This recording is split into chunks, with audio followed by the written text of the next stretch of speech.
सिर्फ और सिर्फ PYQ करके जाओगे ना, आराम से तुम्हारा ये स्कोर फोड़ेगा, आराम से। हेलो एवरीवन, मेरा नाम है निशांत और आज हम बात करने जा रहे हैं कि क्लास 10th के बोर्ड में 3 महीने बाकी रह गए हैं और हम हमारी प्रिपरेशन कैसे करें। तो आज हम उसी टॉपिक के बारे में बात करने जा रहे हैं। तो हम सबसे पहले देखेंगे कि मैथ्स में क्या है। बेसिकली ये वीडियो है ना सिर्फ उन बच्चों के लिए है जिन्हें थोड़ा बहुत पढ़ा है।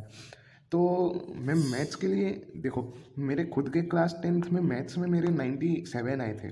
तो अब मैं आपको बता सकता हूँ कि मैं कैसे तैयारी की थी। तो मैंने तो पूरे साल सिर्फ RD शर्मा की थी और क्लास 10th की NCERT के कुछ ही चैप्टर्स किए थे। NCERT के इम्पोर्टेंट जो क्वेश्चंस रहते हैं वो RD में आ ही जाते हैं। अगर आपने RD शर्मा की है, RD शर्मा और थोड़ी NCERT की ऐसे, तो मैं आपको गारंटी दे सकता हूँ कि आपके 95 प्लस तो आराम से आ जाएंगे। उसकी गारंटी मैं दूंगा। और आप है ना सिर्फ 10 PYQ क्वेश्चन पेपर करके जाना, आराम से 95 प्लस आ जाएंगे। ये 3 महीने में आपको कम से कम 2 से ज़्यादा घंटे आपको मैथ्स को देने हैं। बाकी सबसे सब्जेक्ट का मैं आपको बता देता हूँ।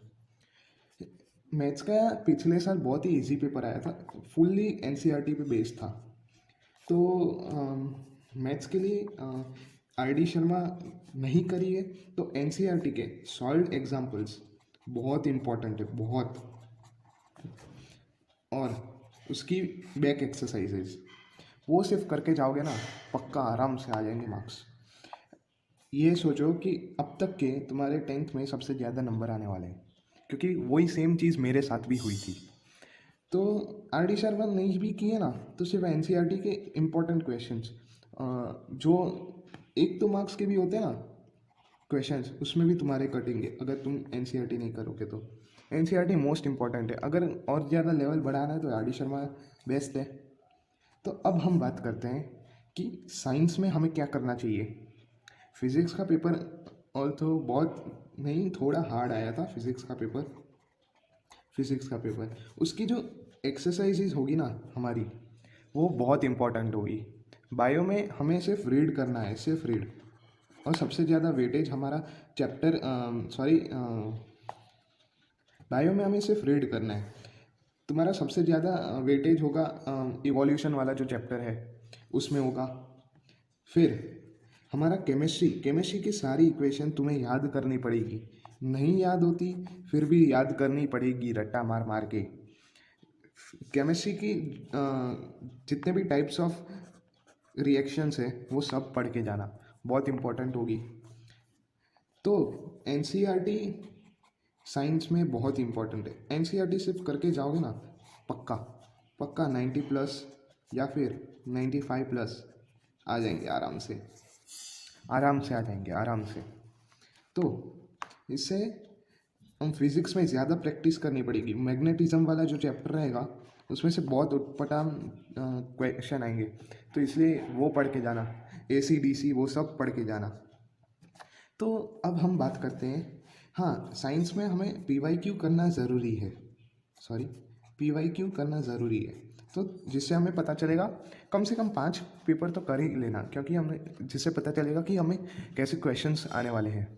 तो इंग्लिश में बात करते हैं। इंग्लिश में तुम्हें स्टोरी आनी चाहिए, जितने भी लेसन्स है उसकी स्टोरी आनी चाहिए। अगर स्टोरी आती होगी तो आंसर आराम से लिख लोगे। मैं बताऊँ, आपके मार्क्स सिर्फ पैसेज और ग्रामर में ही कटेंगे, स्टोरी में कोई नहीं काटेगा। जो लास्ट के क्वेश्चंस होते हैं उसमें सिर्फ हाफ मार्क कटता है अगर आपकी ग्रामर सब सही है तो। मैं बात करता हूँ सिर्फ आप स्टोरी, पोयम और सिर्फ हमारे CBSE के सैम्पल पेपर या फिर PYQ करके जाओगे ना, इतना सिर्फ इतना, मैं आराम से बोल रहा हूँ आपके 90 प्लस आराम से आ जाएंगे, आराम से।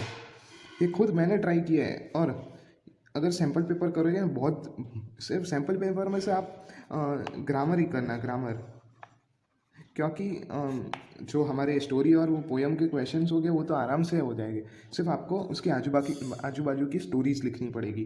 तो मैं सिर्फ इतना करना है और आराम से आप 90 के ऊपर ला सकते हो। तो अब हम ऐसे सब्जेक्ट के बारे में बात करने जा रहे हैं जो किसी को नहीं पसंद, मेरे को भी नहीं पसंद था, फिर भी मैंने 90 लाए थे, कुछ भी नहीं पढ़ के। कुछ भी नहीं मतलब पढ़ा था, इतना नहीं पढ़ा था जितना मैथ्स और साइंस में पढ़ा था मैंने। मैं बोल रहा हूँ इसके सिर्फ एनसीईआरटी भी नहीं, एनसीईआरटी भी नहीं, सिर्फ और सिर्फ पीवाईक्यू करके जाओगे ना, आराम से तुम्हारा ये स्कोर फोड़ेगा, आराम से। सिर्फ पीवाईक्यू और जितने भी जो डेट्स है वो अच्छे से याद करके जाना। सिर्फ सोशल साइंस ऐसा सब्जेक्ट है जिसमें पीवाईक्यू हर साल रिपीट होते हैं, कोई नया क्वेश्चन नहीं आएगा, कोई भी नया क्वेश्चन नहीं। इसके कम से कम 10 क्वेश्चन पेपर करोगे ना आप, आराम से 90+ लाओगे। मैंने खुद ट्राई किया था, मुझे लग रहा था जब मैं पेपर देने बैठा मुझे लगा कि 100 में से सिर्फ 60 ही आएंगे मेरे, पर जब रिज़ल्ट आया तब इतना था। तो सिर्फ पीवाईक्यू करने हैं आपको। अब हम बात करते हैं संस्कृत या हिंदी। मेरे हिसाब से मैंने तो संस्कृत लिया था, पर मेरे हिसाब से आप संस्कृत से ज़्यादा हिंदी में स्कोर कर सकते हैं। अब आपने संस्कृत ले लिया है तो आप रिग्रेट मत करना कि मैंने हिंदी क्यों नहीं लिया। तो संस्कृत में बेसिकली आपको कोई पैराग्राफ या कोई आंसर खुद से नहीं लिखना होता। उसमें 4 ऑप्शन होते हैं, उसमें से भी एक सही होता है और बाकी 3 जो होते हैं वो पूरे के पूरे गलत होते हैं, पूरे के पूरे। आपको देख के पता चल जाएगा कि ये गलत है या फिर नहीं। तो मतलब आपको नहीं आता होगा फिर भी पता लगेगा कि ये गलत है या फिर नहीं। तो संस्कृत में तो सिर्फ ग्रामर ही आपको याद करने जा रहे, ग्रामर मोस्ट इम्पॉर्टेंट, और घटनाक्रम आपको करके जाना है। स्टोरी आनी चाहिए संस्कृत में। आप कोई भी समरी पढ़ लो, समरी सब बहुत छोटी छोटी होगी समरी, वो पढ़ लोगे ना तो भी स्टोरी पता चल जाएगी और फिर उससे आप घटनाक्रम कर सकते हो। तो इससे आप आराम से 95+ ला सकते हो। 95+ इतना मुश्किल नहीं है, बहुत ही आसान है, आप आराम से फोड़ सकते हो। तो देखो, आपको मैथ्स में सिर्फ एनसीईआरटी, अगर आपने आर.डी. शर्मा ने की है, एनसीईआरटी के एग्जाम्पल्स और बैक एक्सरसाइज और पीवाईक्यू, बस इतना ही चाहिए। साइंस में क्या चाहिए? साइंस में कुछ नहीं, सिर्फ फिज़िक्स की एनसीईआरटी, केमिस्ट्री की इक्वेशंस और हमारी डेफिनेशंस, और बस इतना ही। बायो में तो आपको सिर्फ पढ़ना ही है, उसके अलावा कुछ नहीं करना मेरी जान। अब इंग्लिश में हमें सिर्फ स्टोरी और पोयम के बारे में पता होना चाहिए, और फिगर्स ऑफ स्पीच के 2 मार्क के क्वेश्चन आते हैं, वो सिर्फ पता होना चाहिए। सीबीएसई के सैम्पल पेपर के ग्रामर पार्ट को हम अच्छी तरीके से हमें रट्टा मार देना है। अब सोशल साइंस की बात करें, एनसीईआरटी भी मना कर रहा हूँ मैं, सिर्फ पीवाईक्यू और आपके 95+ आराम से आ जाएंगे।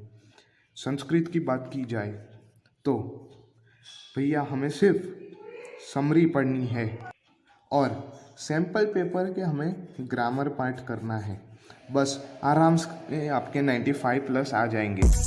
तो इसके साथ आज का वीडियो समाप्त करते हैं और तब तक के लिए सी या हैव अ गुड डे।